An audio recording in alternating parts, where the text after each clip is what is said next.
Good afternoon বন্ধুরা। এখন live চলছে। দেখো আমি একটা স্টক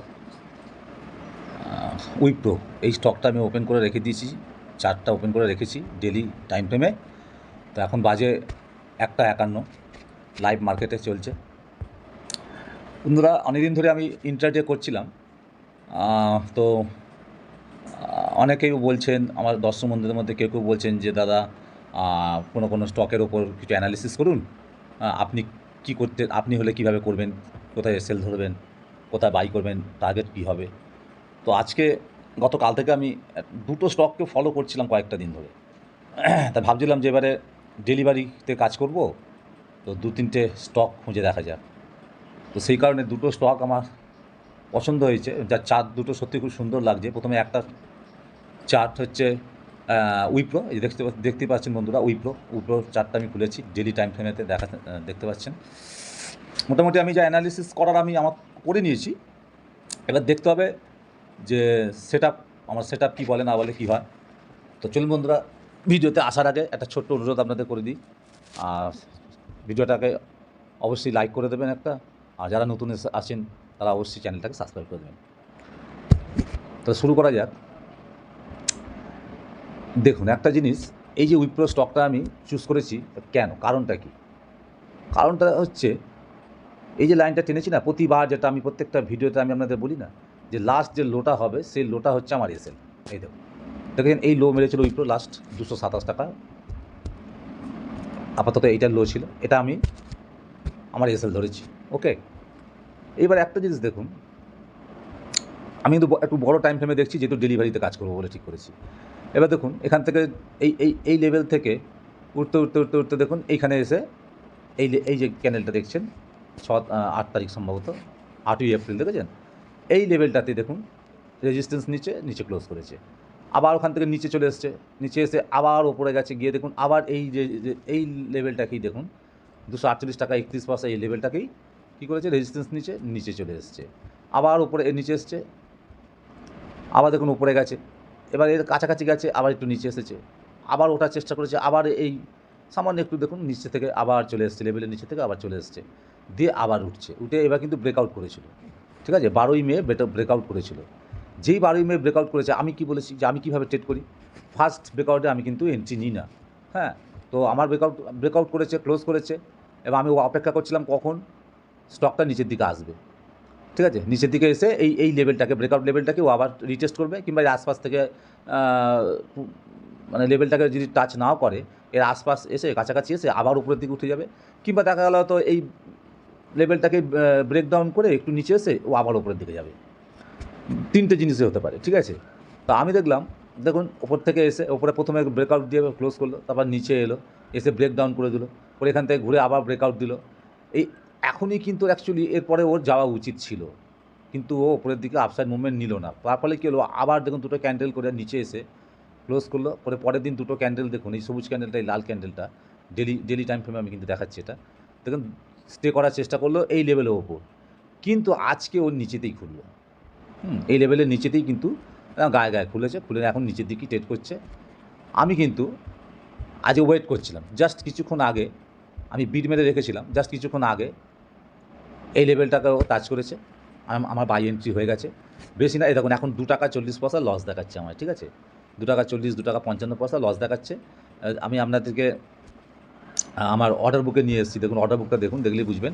এখন আজকে আমি এটা কিনেছি, বাই করেছি উইপ্রো, 15টা শেয়ার বাই করেছি, আর তার অ্যাভারেজ প্রাইস এসছে 248 টাকা 33 পয়সা।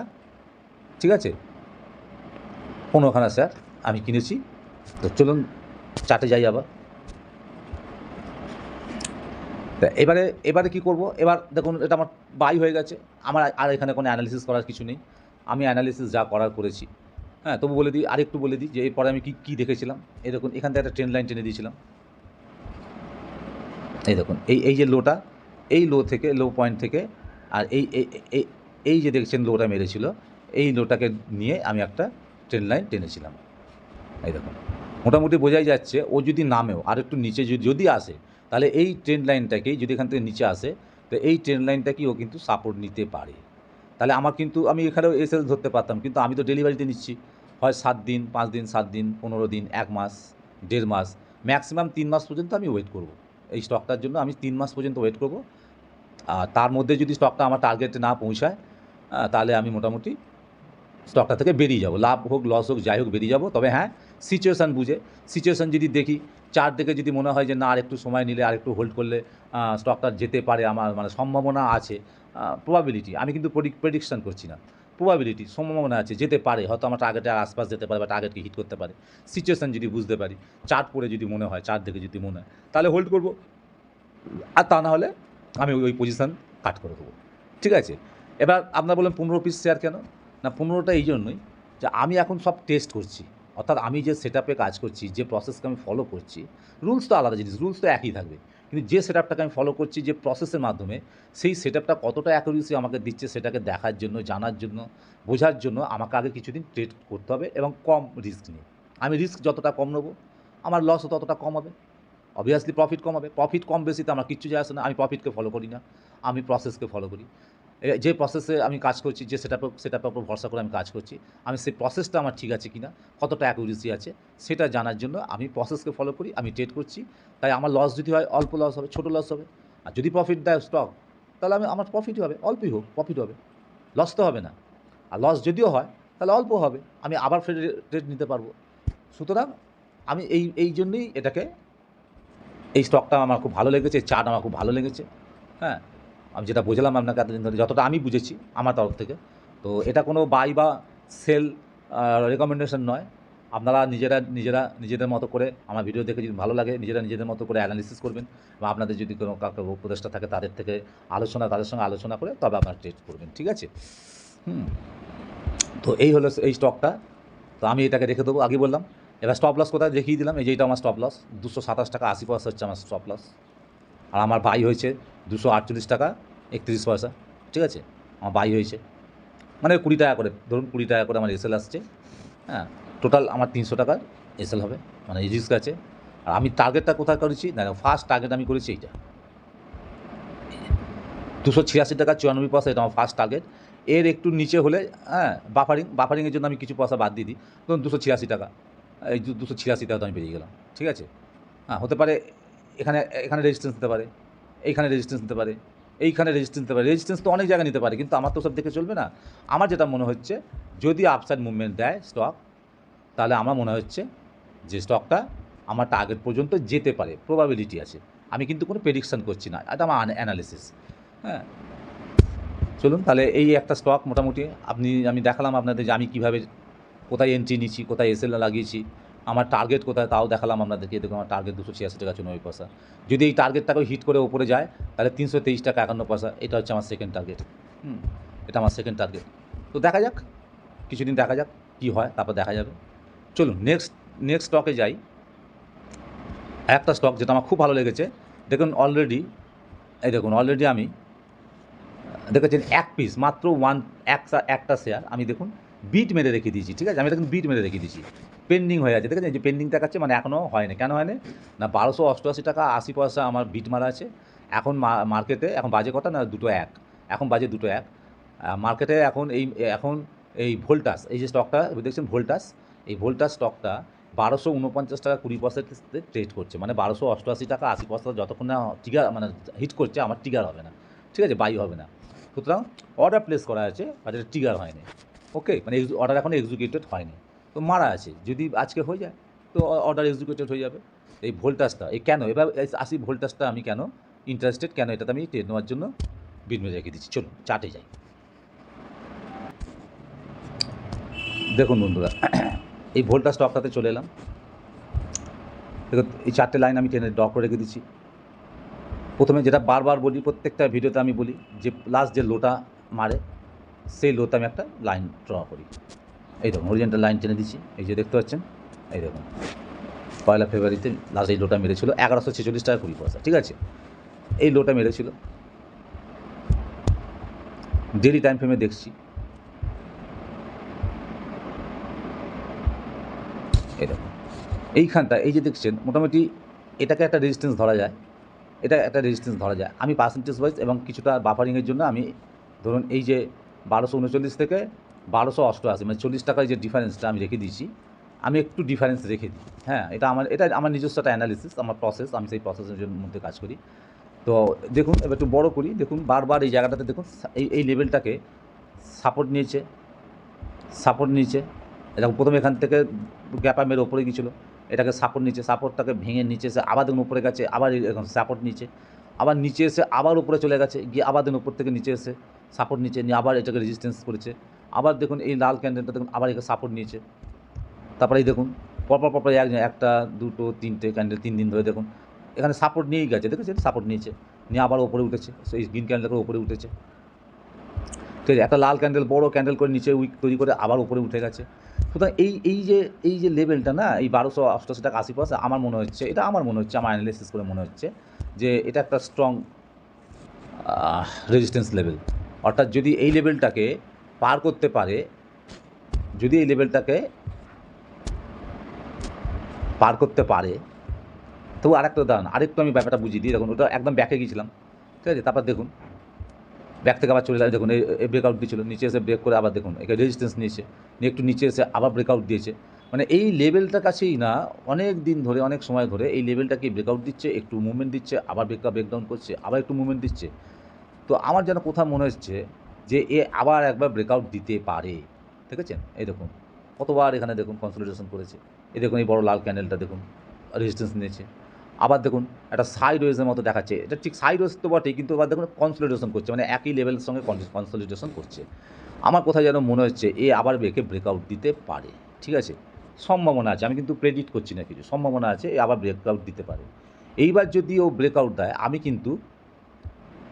কিন্তু এখানে এন্ট্রি নিয়ে নেবো, ওকে, আমি কিন্তু এখানে এন্ট্রি নিয়ে নেবো, এবং এখানে যে এন্ট্রিটা আমি নেব, যেভাবে নেব, আমার অ্যানালিসিস করে মনে হয়েছে এখানে আমি আর ওয়েট করবো না, যখনই ব্রেকআউট দেবে, ব্রেকআউটের সাথেই আমি এন্ট্রি নেবো, মানে ফার্স্ট ব্রেকআউটই আমি এন্ট্রি নেবো, আমি আর রিট্রেসমেন্টের জন্য অপেক্ষা করবো না, আমি এই স্টকটাকে আমি এইভাবে কাজ করব।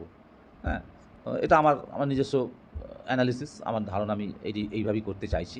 আপনারাও আপনাদের মতন করে অ্যানালিসিস করে নেবেন, এবং আপনাদের যারা আছেন, উপদেষ্টা আছেন, তাদের থেকে সলা পরামর্শ করে কাজ করবেন, আপনারা নিজেরা অবশ্যই অ্যানালিসিস করে নেবেন। আমি কোনো বাই বা সেল রেকমেন্ডেশন করছি না। তো যাই হোক, তো এই দেখুন, এই জন্য আমি এই যে লাস্ট লোটা মেরেছিল 1135 টাকা, আমি এটাকে আমি এসএল করেছি, আমার এসএল লাগিয়েছি। আর 1288 বারবার এটা খুব ইম্পর্ট্যান্ট লেভেল বলে আমার কাছে মনে হচ্ছে, তাই এই লেভেলটাকে যতক্ষণ না ব্রেকআউট দিচ্ছে আমি এন্ট্রি নেবো না, তাই এই লেভেলে আমি ব্রেকআউট মানে এন্ট্রি নেবো। আমার ফার্স্ট টার্গেট যা আমার এসএল হচ্ছে, দেখুন এখান থেকে এই যে এটা যা এসএল হচ্ছে তার প্রায় দ্বিগুণ, মানে 1:2 হচ্ছে আমার, 1:2 হচ্ছে আমার ফার্স্ট টার্গেট। এই যে ফার্স্ট টার্গেট দেখছেন 1583.70, আর যদি ফার্স্ট টার্গেট থেকে যদি ব্রেকআউট দেয় তাহলে আবার 1859, এই হচ্ছে আমার টার্গেট। অর্থাৎ ডেলিভারিতে আমি যদি ট্রেড করি, ট্রেড যদি পাই, তাহলে আমার তাহলে এসএল হবে, এটা হচ্ছে এসএল, এই লেভেলটা হচ্ছে ব্রেক, মানে এন্ট্রি নেবার, বাই এন্ট্রি নেবার, আর এটা হচ্ছে ফার্স্ট টার্গেট, আর এটা হচ্ছে আমার সেকেন্ড টার্গেট, ঠিক আছে।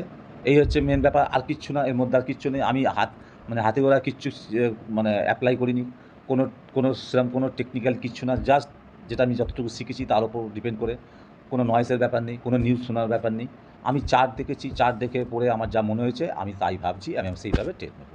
তো চলুন দেখা যাক কী হয়, দেখুন এখন বাজে 2:08, দেখুন উইপ্রোটা কী দেখাচ্ছে, দেখুন 11 টাকা 70 পয়সা, আমার এখন কিন্তু লসে চলছে, ঠিক আছে। তো এখানে আমার কিছু করার নেই, লসে চলছে, কিছু করার নেই, আমি তো ট্রেড এন্ট্রি নিয়ে নিচ্ছি, এবার দেখা যাক কী হয়, এসএল নেয় নাকি আমার টার্গেট দেয়, এটা হচ্ছে এখন দেখা। তবে হ্যাঁ, আমি আমার রিস্ক ম্যানেজমেন্ট করে কাজ করি, পজিশন সাইজকে ঠিকঠাক রেখে কাজ করি, কারণ আমি 300 টাকার বেশি এই ট্রেডটাতে, এই যে উইপ্রো স্টকটা আমি ঢুকেছি, আমি এন্ট্রি নিচ্ছি, 300 টাকার বেশি আমি রিস্ক এটাতে নেব না ডেলিভারিতে, সেই জন্য 300 টাকাই লস হবে আমার রিস্ক আছে এই ট্রেডটাতে, ঠিক ততগুলি আমি শেয়ার তুলেছি। কীরকম দেখুন, আমার 20 টাকা করে এসএল হচ্ছে, 227 টাকা 80 পয়সাতে আমি যদি 28 টাকাতে যদি আমি স্টপ লস নিই, আর 247 টাকা 54, মানে 48 টাকা, তাহলে কত হলো, 228 টাকা 48, তার মানে 20 টাকা। তো 20 টাকা আমার এসএল, 20 টাকা যদি এসএল হয় আমার, তাহলে আমার রিস্ক কত হচ্ছে, 15টা, মানে 15 মানে 300 টাকা। অর্থাৎ এই হচ্ছে পজিশন সাইজ, এর বেশি আমি মার্কেটকে 1 পয়সাও দেবো না, হয় 300 টাকা আমার লস হবে, আর নাহলে আমাকে মার্কেট যদি মনে করে যে আমি সঠিক আছি, আমার চিন্তাভাবনা সঠিক, তাহলে আমার এই প্রসেস কথা বলবে, আমার এই প্রসেস অ্যাকুরেসি আমি জানি, আমার ভরসা আছে, বিশ্বাস আছে, এবার দেখা যাক কতদিন সময় লাগে, সেটা দেখা যাক কতদিনে হয়। তো এই হচ্ছে ব্যাপার। চলুন তাহলে ভিডিওটা আজকে আর বেশি বড় করছি না, এইটুকুনি ভিডিও করলাম। চেষ্টা করব প্রতিদিন, হয়তো পারবো না, মাঝে মধ্যেই 2-1 দিন ছাড়া ছাড়াই হয়তো আমি ভিডিও দেবো এবং স্টক নিয়ে অ্যানালিসিস করব, এবং আমি নিজে অবশ্যই চেষ্টা করব সেই স্টকগুলোতে এন্ট্রি নেওয়ার, সেটা আপনাদের দেখাবো অবশ্য। আর বন্ধুরা, একটা কথা বলে রাখি, এছাড়াও আমার 2টো স্টক আমার তোলা আছে একটু লং টার্মের জন্য, বলতে পারেন পেনি স্টক অবশ্যই। তো একটা রিস্ক আমি নিয়েছি, দেখা যাক কী হয়। এটা নিয়ে একদিন ভিডিও করব, আপনাদের বলবো সব ডিটেলসটা। সেটাও আমি আমার প্রসেস অনুযায়ী এন্ট্রি নিয়েছি। খুবই ছোট stock, Penney stock, but company দুটো খুব একটা খারাপ নয়, ফান্ডামেন্টালও খুব একটা খারাপ নয়। তো দেখা যাক কী হয়, পরে আমি একটা ভিডিও আনবো, সেগুলো নিয়ে আমি একটা ভিডিও নিয়ে আসবো। তো আজকে হচ্ছে এই ব্যাপার। চলুন তাহলে আজকে ভিডিওটা এখানেই শেষ করছি। আর ছোট্ট একটা রিকোয়েস্ট আবার বলি, যদি ভিডিওটা ভালো লাগে একটা লাইক অবশ্যই করে দেবেন। আর যারা নতুন দেখছেন তারা ভিডিওটাকে অবশ্যই চ্যানেলটাকে অবশ্যই সাবস্ক্রাইব করে রাখবেন প্লিজ। চলুন আজকের মতো ভিডিওটা এখানে শেষ করছি, নেক্সট ভিডিও দেখা হবে। ধন্যবাদ।